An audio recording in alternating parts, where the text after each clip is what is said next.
زندگی یہ نہیں ہے کسی کے لیے، زندگی ہے نبی کی، نبی کے لیے۔ عزیزان ملت اسلامیہ، السلام علیکم ورحمۃ اللہ وبرکاتہ۔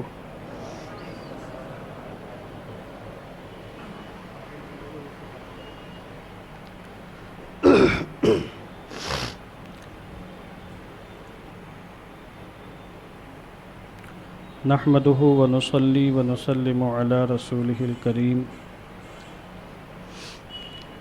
اما بعد، فقد قال اللہ تعالی فی القرآن المجید والفرقان الحمید، ان اللہ وملائکتہ یصلون علی النبی یا ایہا الذین آمنوا صلوا علیہ وسلموا تسلیما۔ اللہم صل علی سیدنا شفیعنا حبیبنا مولانا محمد وبارک وسلم، صلاۃ و سلاما علیک یا رسول اللہ صلی اللہ تعالی علیہ وسلم۔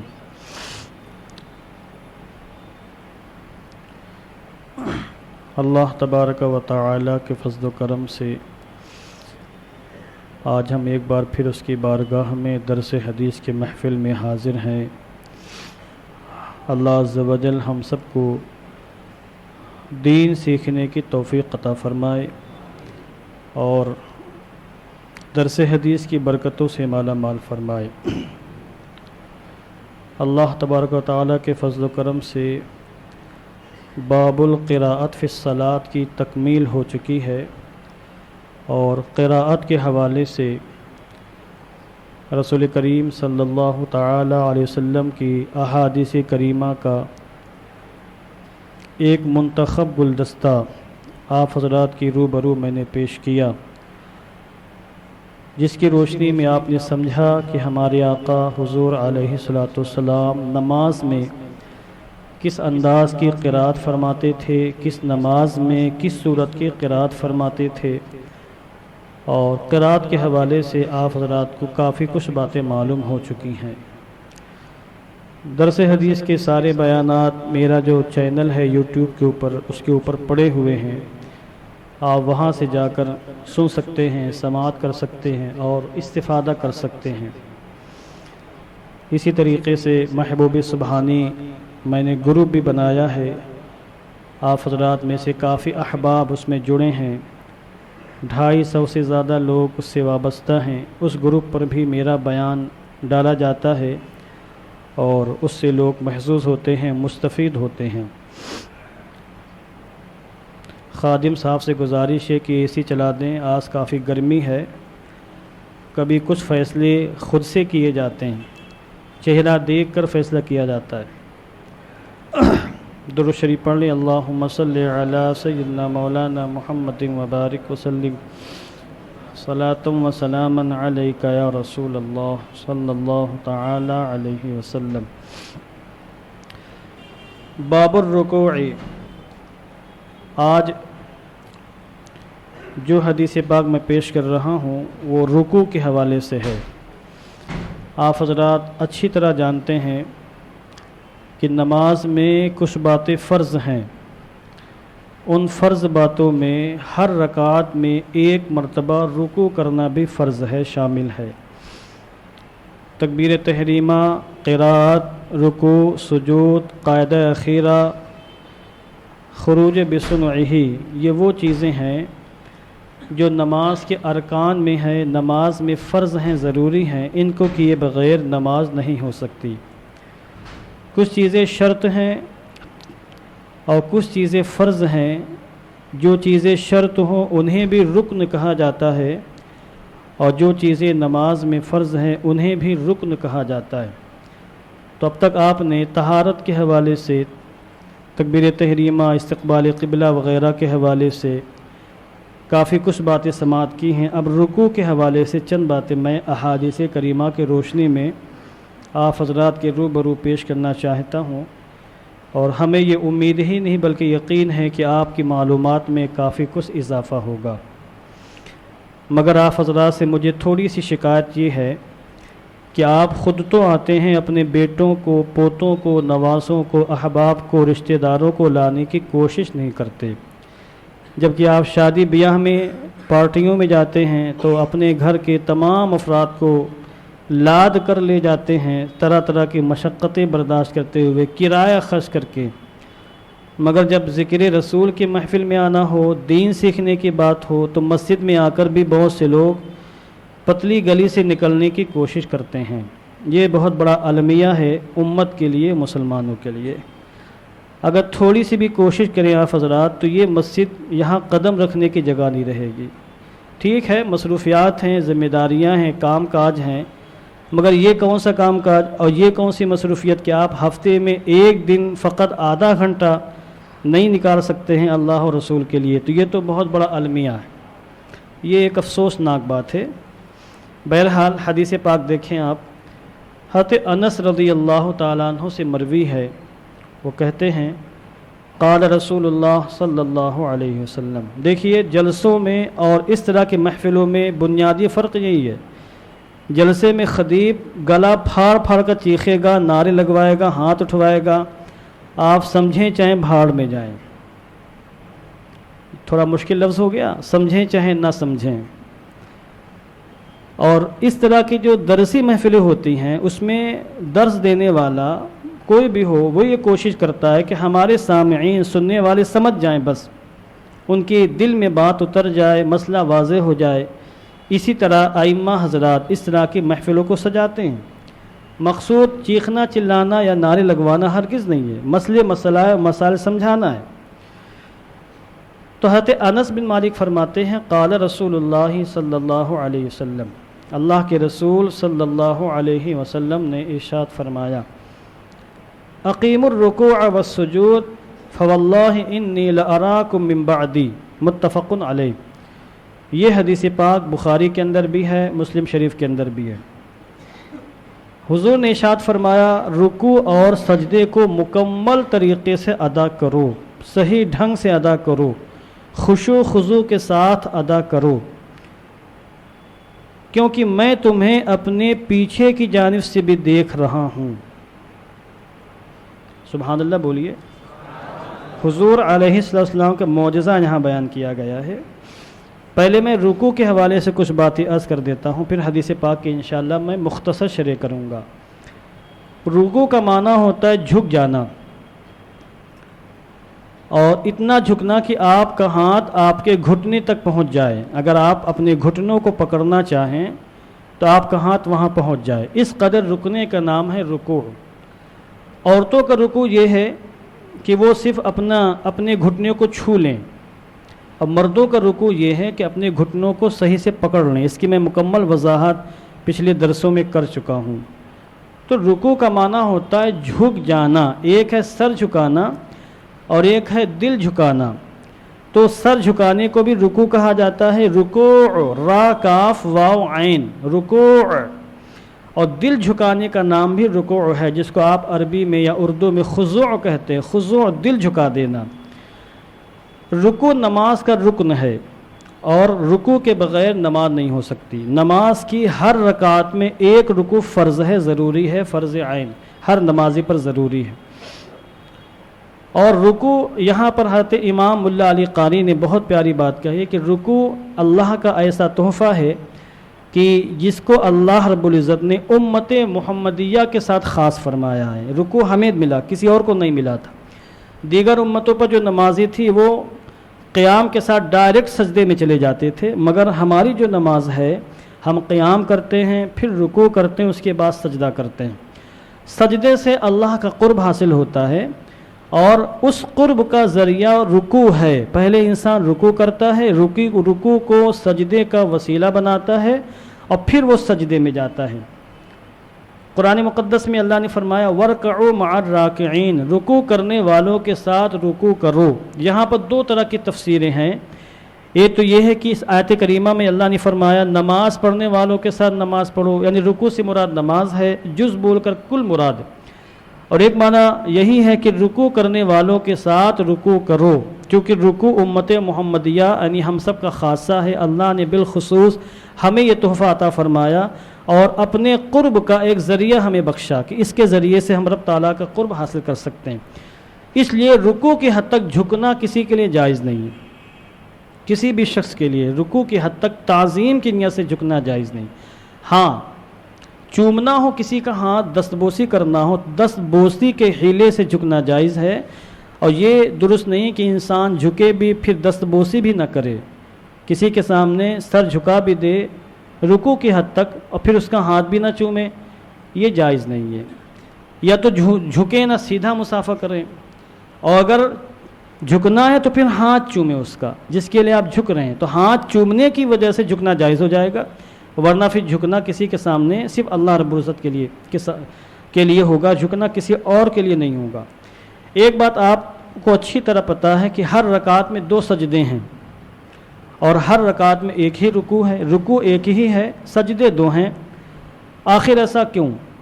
تو یہاں پر امام ملا علی قاری نے مرقات المفاتیح جو مشکات المصابیح کی شرح ہے، اس کی کئی وجوہات بیان فرمائی ہیں۔ ان وجوہات میں سے میں چند باتیں عرض کر دیتا ہوں۔ انہوں نے سجدے کی حقیقت بیان فرمائی کہ سجدے میں تکرار ہے، ہر رکعت میں 2 سجدے ضروری ہیں، ایک تو سجدہ فرض ہے اور پھر 2 سجدے کرنا واجب ہے ہر رکعت میں۔ سجدے کی حقیقت یہ بیان فرمائی لما فیہ من مباشرت اشرف ما فی الانسان لمواطئ الاقدام والنعال۔ اللہ اکبر، بہت پیاری بات ہے۔ دیکھیے انسان کے جسم کا سب سے اوپری حصہ کیا ہے؟ پیشانی ہے، سر اور پیشانی یہ حصہ سب سے اوپر آتا ہے۔ ایک تو سر سب سے اوپر ہے، سب سے اشرف سر ہے جو کہ دماغ سر میں ہے، اور پھر سر میں سب سے اونچا حصہ پیشانی کا ہے، سب سے اونچا حصہ پیشانی کا ہے، اور سب سے نچلا حصہ کیا ہے؟ زمین، یہ پیر کے تلوے جو زمین پر ہوتے ہیں۔ انسان زمین کو اپنے قدموں سے روندتا ہے، اپنے جوتوں سے، اپنے نعلین سے، اپنی چپلوں سے زمین کو روندتا ہے، اور سجدے میں کیا ہوتا ہے؟ انسان جس سرزمین کو اپنے قدموں سے، جوتوں سے روندتا ہے، اس زمین پر اپنی پیشانی کو رکھ دیتا ہے۔ یہ انتہائی ذلت ہے۔ انسان اپنے آپ کو اپنے رب کے سامنے اس قدر ذلیل کر دیتا ہے کہ اس سے زیادہ انسان ذلیل نہیں ہو سکتا۔ تذلل اس کو بولتے ہیں، تذلل، کہ عاجزی انکساری کی اور خود کو ذلیل اور رسوا کرنے کی اور شان بندگی کے اظہار کی بالکل آخری حد ہے، اس سے زیادہ کوئی حد ہی نہیں ہے۔ اور کس کے لیے کرتا ہے؟ اپنے رب کے حضور کرتا ہے۔ تو انتہائی درجے کی یہ تعظیم ہے۔ تعظیم کا جو یہ طریقہ ہے، اس سے زیادہ بڑا کوئی طریقہ ہے ہی نہیں۔ اس لیے حدیث پاک میں آیا ہے کہ جب بندہ سجدہ کرتا ہے تو وہ اپنے رب سے بہت زیادہ قریب ہوتا ہے۔ یہاں انہوں نے حدیث پاک بھی نوٹ کی ہے کہ اقرب ما یکون العبد من ربی وهو ساجد، کہ بندہ جس وقت سجدہ کرتا ہے اس وقت وہ اپنے رب سے سب سے زیادہ قریب ہوتا ہے۔ تو اس کا مطلب یہ ہوا کہ سجدہ کرنے سے رب تبارک و تعالیٰ کا خوب قرب حاصل ہوتا ہے۔ جتنا قرب انسان اپنے رب کا سجدے کے ذریعے سے حاصل کر سکتا ہے، کسی اور عبادت کے ذریعے سے نہیں حاصل کر سکتا، اور سجدہ نماز میں ہوتا ہے۔ تو جب سجدہ قرب الہی کا ذریعہ ہے، اللہ اپنے رب سے قریب، بندہ اپنے رب سے قریب ہو جاتا ہے، تو اس لیے تقاضا یہ کہ اس میں تکرار ہو، یہ بار بار ہو۔ اس لیے ہر رکعت میں شریعت اسلامیہ نے 2 سجدے مقرر فرمائے ہیں، ایک سجدہ مقرر نہیں فرمایا۔ اور چونکہ اس میں غایت درجے کی اپنی ذلت ہے اور رب کی غایت درجے کی تعظیم ہے، رب کی یعنی بالکل آخری درجے کی تعظیم جو بندہ کر سکتا ہے وہ کر رہا ہے، اور اپنی انتہائی درجے کی ذلت ہے، اس لیے کوئی بھی شخص غیر اللہ کے سامنے سجدہ نہیں کر سکتا۔ یہ سجدہ فقط اللہ کے لیے، اللہ کے علاوہ کسی کے لیے کتنا بڑا بھی وہ اپنے زمانے کا ترم خواہ ہو، اس کے لیے سجدہ نہیں ہو سکتا۔ بھئی جب حضور کے لیے سجدہ نہیں ہو سکتا ہے تو پھر غیر اللہ کی کیا اوقات کہ اس کے لیے سجدہ کیا جائے؟ بعض جانوروں نے، اونٹوں نے، بکریوں نے حضور کی بارگاہ میں آ کر سجدہ کیا، یعنی حضور کے قدموں کو چوما، تو صحابہ نے کہا کہ یا رسول اللہ، ہم اس بات کی زیادہ حقدار ہیں کہ ہم آپ کو سجدہ کریں، آپ اجازت دیں، ہم آپ کو سجدہ کرنا چاہتے ہیں۔ صحابہ نے کہا، حضور نے فرمایا نہیں، سجدہ جائز نہیں ہے۔ اگر سجدہ اس امت میں حلال ہوتا، جائز ہوتا کسی غیر اللہ کے لیے، تو میں پھر بیویوں سے کہتا کہ وہ اپنے شوہروں کو سجدہ کر لیں۔ شوہر کا مقام حضور نے یہاں بیان فرما دیا اشاروں میں۔ تو چونکہ اس میں غایت درجے کی ذلت اپنی ہے اور اللہ کی بندے کی جانب سے غایت درجے کی تعظیم ہے، اس وجہ سے یہ سجدہ کسی اور کے لیے حلال نہیں۔ تو ایک وجہ تو یہ ہے کہ قربت کا ذریعہ ہے، اس وجہ سے اس میں تکرار ہے، اور رکوع میں تکرار نہیں، رکوع وسیلہ ہے سجدے کا۔ دوسری بات یہاں پر انہوں نے بہت پیاری پیش کی ہے کہ جب اللہ عز و جل نے حضرت آدم کا پتلا تیار کیا اور اس میں نور محمدی کو رکھا صلی اللہ علیہ وسلم، تو فرشتوں کو حکم دیا کہ سجدہ کرو، فرشتے سجدے میں گر گئے، فسجدوا الا ابلیس، قرآن مقدس میں تمام فرشتوں نے سجدہ کیا، ابلیس اکڑ گیا۔ تو جب فرشتوں نے اپنا سر سجدے سے اٹھایا تو دیکھا کہ ایک لعین مردود شیطان اکڑا کھڑا ہوا ہے اور کہہ رہا کہ ہم سجدہ نہیں کریں گے، یہ مٹی سے تو نے پیدا فرمایا، میں آگ سے پیدا ہوں، آگ اوپر جاتی مٹی نیچے رہتی، تو میں بلند ہوں، میں کیوں سجدہ کروں اس کو؟ اور یہ نہیں دیکھا کہ رب تعالیٰ کا حکم ہے، رب تعالیٰ کا حکم ہے سجدہ کرنے کا۔ تو جب فرشتوں نے ایک سجدہ کیا، پھر دیکھا کہ لعین یہ شیطان اکڑ گیا، اللہ نے اس کو مردود قرار دے دیا، جنت سے نکالنے کا حکم اور فیصلہ دے دیا، تو فرشتوں نے دوبارہ پھر سجدہ کیا۔ تو پہلا سجدہ تھا اللہ کے حکم کی تعمیل کے لیے کہ اللہ نے حکم دیا تھا سجدہ کرو، اور دوسرا سجدہ تھا اللہ کے شکر کے لیے کہ اللہ تو نے ہمیں سجدہ کرنے کی توفیق دی اور لعین سے ہمیں بچایا، لعین کی پیروی کرنے سے، شیطان کی پیروی کرنے سے۔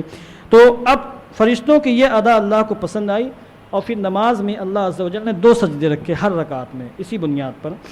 اور ایک وجہ یہ بیان فرمائی ہے کہ رکوع ایک ہی ہے، سجدے 2 ہیں۔ اس کی وجہ یہ ہے کہ جب انسان سجدہ کرتا ہے تو گویا کہ کہتا ہے کہ اے اللہ تو نے ہمیں اسی مٹی سے پیدا فرمایا، اسی مٹی میں تو پلٹائے گا ہمیں، میرا جسم اسی مٹی میں دفنایا جائے گا، اور پھر تو ہمیں اسی مٹی سے دوبارہ زندہ فرمائے گا۔ جو پہلی بار سجدہ کرتا ہے تو گویا کہ وہ یہ کہتا ہے، اپنی زبان حال سے بندہ یوں کہتا ہے کہ منہا خلقتنی، اے میرے رب تو نے اسی مٹی سے مجھے پیدا فرمایا۔ اور پھر جب دوسرا سجدہ کرتا ہے تو کہتا ہے وفیہا تعیدنی، یعنی کہتا نہیں مگر اس کی جو حالت ہے وہ حالت بتاتی، گویا کہ وہ کہہ رہا وفیہا تعیدنی، تو مجھے پلٹا کر اسی میں لائے گا، اسی مٹی میں۔ اور پھر جب دوسرا سجدہ کرتا ہے اور سجدے سے سر اٹھاتا ہے تو گویا کہ کہتا ہے ومنہا تخرجنی مرتن اخرى، کہ اللہ تو دوسری مرتبہ اسی مٹی سے مجھے زندہ فرمائے گا۔ تو بندے کی یہ حالت بتاتی ہے۔ تو اس وجہ سے اللہ رب العزت نے ایک رکعت میں 2 سجدے رکھے ہیں۔ تو رکوع کے حوالے سے اور سجدے کے حوالے سے جو باتیں میں نے عرض کی، یہ جو حکمتیں ہیں یہ علماء نے، فقہاء نے بیان فرمائی، احادیث کریمہ میں صراحتاً ان کا کہیں ذکر نہیں ہے۔ میں نے اس سے پہلے بارہا آپ سے کہا کہ جب کوئی حکم شریعت اسلامیہ نے دیا تو ہمارے فقہاء نے اس کے پیچھے غور و فکر کیا کہ یہ حکم کیوں دیا گیا ہے۔ تو اپنی اپنی سوچ کے اعتبار سے، فکر کے اعتبار سے، محنت کے اعتبار سے لوگوں نے حکمتیں بیان کی، مگر امام ملا علی قاری فرماتے ہیں کہ ٹھیک ہے یہ ساری حکمتیں ٹھیک ہیں، مگر والازہر انہ تعبد محض، یہ فرماتے ہیں آخری فیصلہ کہ زیادہ ظاہری بات یہی ہے، زیادہ واضح بات کہ یہ کہہ دیا جائے کہ بس یہ فرمان خدا ہے، بس اس کے پیچھے حکمت کیا ہے، فلسفہ کیا، ہمیں کچھ لینا دینا نہیں۔ اللہ نے فرمایا کہ ہر رکعت میں 1 سجدہ کرنا ہے، اس کا حکم ہے، ہم سر تسلیم خم ہے۔ اللہ نے فرمایا رسول پاک کی زبانی کہ ہر رکعت میں 2 سجدے، بس سر تسلیم خم ہے۔ کیوں 2 سجدے ہیں، کیوں 1 رکوع ہے، ہمیں اس سے کچھ لینا دینا نہیں ہے۔ یہ تعبد محض، یعنی یہ شان عبدیت ہے کہ اللہ نے ہم سے فرما دی اور ہم اپنی عبدیت کا اظہار کریں، جیسا فرمایا ویسا ہم عمل کریں۔ اب حدیث پاک دیکھیں، حضور نے اصل میں نماز پڑھائی، یہ روایت کئی کتابوں کے اندر موجود ہے۔ میری کتاب ہے رسول پاک کی بشریت و نورانیت، ابھی اس کو میں نے اپڈیٹ کیا، بہت پہلے اس کو لکھا تھا، اس کو نئے سرے سے میں نے مرتب کیا، جو بھی فی الحال میرے کمپیوٹر میں ہے۔ ابھی اس کو میں نے مدرسے کی جو ویب سائٹ اس پر ڈالا نہیں ہے، پرانی کتاب اس پر پڑی ہوئی ہے، مزید اضافہ، حذف و اضافہ کافی اس میں قطر و بیوت میں نے کی ہے۔ تو اس میں نے کئی روایتیں اس طرح کی جمع کی ہیں۔ آقا دو عالم نماز پڑھا رہے تھے تو پچھلی صف میں، بالکل پیچھے کی جانب صف میں، اب حضور تو بالکل آگے ہیں، ایک صاحب نماز پڑھ رہے تھے، نماز وہ رکوع سجدہ صحیح سے نہیں کر رہے تھے۔ اب حضور نماز پڑھا رہے ہیں، پڑھنے والا بالکل پیچھے کی جانب ہے اور رکوع سجدہ اس کا صحیح ڈھنگ سے ادا نہیں ہو رہا ہے۔ ابتدائی اسلام کا زمانہ تھا، لوگ دھیرے دھیرے سیکھ رہے تھے، تو حضور نے نماز سے فراغت کے بعد فرمایا کہ میں تم کو اپنی پشت کے پیچھے سے دیکھتا ہوں، لہذا اپنے رکوع کو بھی مکمل کرو، سجدے کو بھی مکمل کرو۔ یہ مت سمجھو کہ تمہارا رکوع تمہارا سجدہ میں دیکھ نہیں رہا ہوں، دیکھ رہا ہوں۔ اور حضور نے اشارہ دیا جب تم رب تعالیٰ کے لیے رکوع سجدہ کر رہے ہو، جب مجھ پر تمہارا رکوع سجدہ پوشیدہ نہیں تو رب تعالیٰ پر کیا پوشیدہ ہوگا؟ لہذا تمہارا رکوع بھی رب تعالیٰ دیکھ رہا ہے، تمہارا سجدہ بھی دیکھ رہا ہے۔ رکوع سجدہ جس کے لیے کر رہے ہو کامل ڈھنگ سے کرو۔ ہم میں سے نہ جانے کتنے لوگ ہوں گے جو رکوع سجدہ کرنے میں بہت کوتاہی برت، خود میں نے 12 لوگوں کو سجدہ کرتے دیکھا، غلط طریقے پر سجدہ بھی ہے، غلط طریقے پر رکوع بھی کرتے ہیں، مگر ان کو یہ توفیق نہیں ہوتی ہے کہ وہ کسی کو دیکھ کر سیکھ لیں، کسی طالب علم کو یا مجھے دیکھ کر یا کسی اور عالم دین کو دیکھ کر سیکھ لیں، یا کم سے کم تھوڑا سا 5 منٹ کا وقت نکال کر کسی معتبر عالم دین کے پاس جا کر رکوع سجدہ کر کے دکھائیں کہ میں ایسے رکوع سجدہ کرتا ہوں، دیکھیں آپ میرے اندر کیا غلطی ہے کیا کمی۔ یہ سب طریقے سیکھنے کے ہیں۔ تو حضور نے فرمایا رکوع سجدہ مکمل کرو، اور قسم کھا کر فرمایا حضور نے فواللہ انی لاراکم من بعدی، کیونکہ خدا کی قسم میں تم کو اپنے پیچھے سے دیکھ رہا ہوں۔ اب حضور نے نماز کی حالت میں اپنی کیفیت بیان فرمائی کہ جب میں نماز پڑھتا ہوں تو جو تم لوگ میرے پیچھے رہتے ہو، نہ تمہارا رکوع مجھ سے پوشیدہ ہے، نہ تمہارا سجدہ مجھ سے پوشیدہ ہے، بلکہ تمہارے دل کا خشوع، دل کی کیفیت ہوتی خشوع کے ساتھ نماز پڑھنا، دل لگا کر نماز پڑھنا۔ حضور نے فرمایا تمہاری وہ چیز بھی مجھ سے پوشیدہ نہیں ہے، مجھے پتہ ہے یہ کون دل لگا کر نماز پڑھ رہا اور کس کا دماغ کہیں اور لگا ہوا ہے، مجھے پتہ ہے تمہارا رکوع کیسا، تمہارا سجدہ کیسا ہے۔ تو یہ حضور کی عظمت اور شان تھی۔ اور سوال یہ پیدا ہوا کہ نماز کے علاوہ یہ حضور کی شان تھی کہ نہیں، یا آج یہ حضور کا مرتبہ ہے کہ نہیں کہ حضور ہمارے نمازوں کو، ہمارے رکوع کو، سجدے کو دیکھ رہے ہیں کہ نہیں دیکھ رہے ہیں۔ دیکھیے ضابطہ یہ ہے کہ اللہ عز و جل نے جب کسی کو کوئی نعمت دیتا ہے، عام انسان کو، حضور تو سید المرسلین ہے، جب کوئی نعمت کسی قوم کو، کسی امت کو، عام انسانوں کو دیتا ہے تو جب تک وہ ناشکری نہیں کرتے نعمت چھینتا نہیں ہے۔ ہم لوگ دیتے تو چھین لیتے ہیں، آج دیا کل لے لیا، موڈ بدل گیا، مگر اللہ کی شان یہ نہیں کہ نعمت دے کر چھین لے، وہ نعمت دیتا ہے، مرتبہ دیتا ہے، اور جب تک بندہ ناشکری نہیں کرتا وہ چھینتا نہیں ہے۔ تو اللہ کے رسول سے زیادہ اللہ کا شکر گزار بندہ کون ہو سکتا ہے؟ خود حضور نے فرمایا افلا اکون عبدا شکورا، کہ کیا میں اللہ کا شکر گزار بندہ نہ بنوں۔ حضور نمازیں پڑھتے تھے، اس قدر کثرت کے ساتھ نوافل پڑھتے تھے کہ کھڑے کھڑے آپ کے پیر پھول جاتے تھے، حتی تورمت قدماہ وتشققت کے الفاظ حدیث پاک کے اندر موجود ہیں کہ جب حضور اس قدر طویل لمبا قیام فرماتے تو پیروں میں سوجن آ جاتے ہیں۔ عائشہ صدیقہ نے فرمایا کہ یا رسول اللہ آپ کی شان تو یہ ہے کہ آپ کے صدقے میں اللہ نے آپ کی امتیوں کے گناہ معاف فرما دیے ہیں، تو آپ اتنی مشقت کیوں برداشت کرتے، اتنی عبادت۔ تو حضور نے فرمایا کیا میں اللہ کا شکر گزار بندہ نہ بنوں، کیا میں اللہ کا شکر نہ ادا کروں، کس نے ہمیں نبی بنایا اور تمام نبیوں کا سردار بنایا۔ تو یہ حضور کی عظمت و شان۔ تو حضور ناشکر معاذ اللہ کیسے ہو سکتے ہیں؟ حضور نے تو شکریہ ادا کیا اللہ کا ہر معاملے میں۔ تو جب حضور اللہ کے شکر گزار بندے ہیں اور ایسے شکر گزار بندے ہیں کہ آپ کے کوئی نظیر نہیں ہے، تو کیا یہ تصور ہو سکتا ہے کہ اللہ نے اپنے محبوب کو کوئی مرتبہ دیا اور پھر چھین لیا ہو؟ یہ تصور کر سکتا ہے کوئی؟ قرآن مقدس میں تو یہاں تک فرمایا وَلَلْآخِرَةُ خَيْرٌ لَكَ مِنَ الْأُولَىٰ، اے محبوب آپ کی شان تو یہ ہے کہ آپ کا ہر آنے والا لمحہ، ہر آنے والی گھڑی، ہر آنے والا وقت، آپ کی ہر آنے والی ساعت پچھلی ساعت سے بہتر ہے، یعنی دن بدن اور لمحہ بلمحہ حضور کے مراتب میں اضافہ ہی ہو رہا ہے۔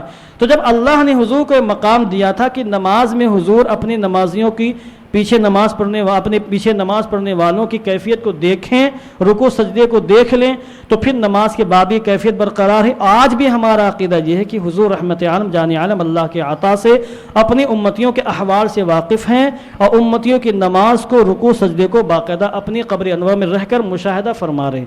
یہی حاضر و ناظر ہونے کا معنی کہ حضور قبر انور میں ہیں اور آپ پوری کائنات کو مشاہدہ فرما رہے ہیں۔ جس طرح ہم اپنی ہتھیلی کو دیکھتے ہیں، اسی طرح حضور پوری کائنات کو مشاہدہ فرما رہے ہیں۔ کیسے مشاہدہ فرما رہے ہیں، اس کی کیفیت کیا ہے، اس کا ہمیں علم نہیں ہے۔ بعض روایتوں میں یہ آیا ہے، یہاں پر حضرت علامہ امام ابن حجر عسقلانی نے بہت پیاری بات کہی ہے، باتیں بہت سی بھی ہیں، میں ان کو چھوڑ رہا ہوں۔ ایک آخری بات امام عسقلانی کی، اور ایک طالب علم بھی یہاں ہمارے یہاں عسقلانی نام کا ماشاءاللہ